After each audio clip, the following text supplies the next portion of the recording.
Hello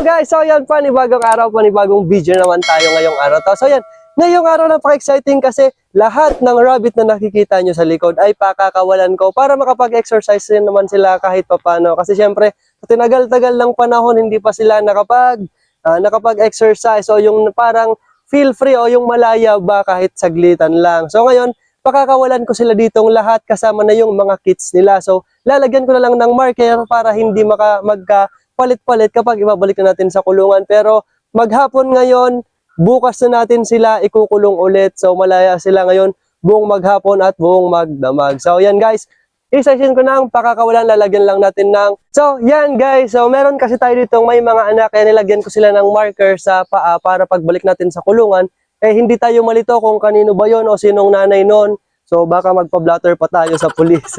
Yan, so ngayon, sisimulan na natin yung pagpapakawala sa kanila. So, unahin natin dito. Yan. So, feel free sila. Yan. So, para kahit paano makapag-exercise sila. Makapagtakbo-takbo kasi kahit paano malawak tong area nila. So, yung lalaki nga pala, hindi ko napakakawalan kasi pag hinalo ko o pinakawalan ko to na nakawala rin yung mga babae, sigurado magbubuntis lahat. Tamang paghawak para iwas kalmot. Yan. Anak. Pero nilagyan ko na rin ng marker sa paa. Ayan yung marker niya. Kulay violet. So, ito yung first time na makalabas sila na magkasasama. So, pati to lalaki kaya hindi ko rin pakakawalan. Ito rin may dalawang anak.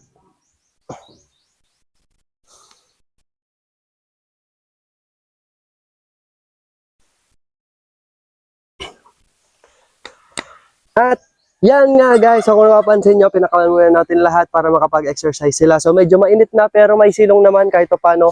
Sila na muna yung bahala sa sarili nila. Ngayon.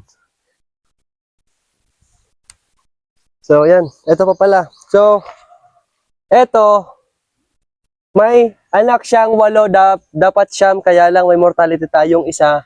So hindi naman natin pwedeng pakawalan kasi tingnan nyo naman, sobrang liliit pa. Ayan. So, dahil sobrang liliit pa, hindi pa pwede. Pero yung nanay niya, eh, pakakawalan natin, syempre. Kasi kailangan niya rin makapag-exercise. Nilagyan ko ng marker sa buntot.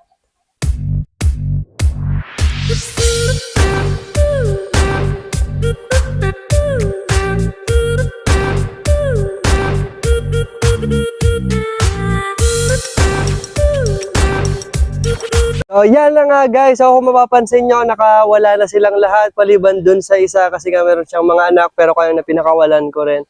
So, tinan nyo kung gaano sila kasaya na palundag-lundag lang dito sa ating maliit na espasyo kahit papano. So, yan. Kahit sa maliit na bagay lang naman, eh, syempre, napapaligaya natin yung ating mga alaga tulad nga nito na kahit papano naramdaman nila kung paano maging o naramdaman nila yung pagiging malaya kahit sa maliit na espasyo lang kasi nakakakilos sila ng maayos. Yan, naghahabulan, wala silang tigil sa paghahabulan. So, yan, hanggang doon na lang muna guys. Bye-bye!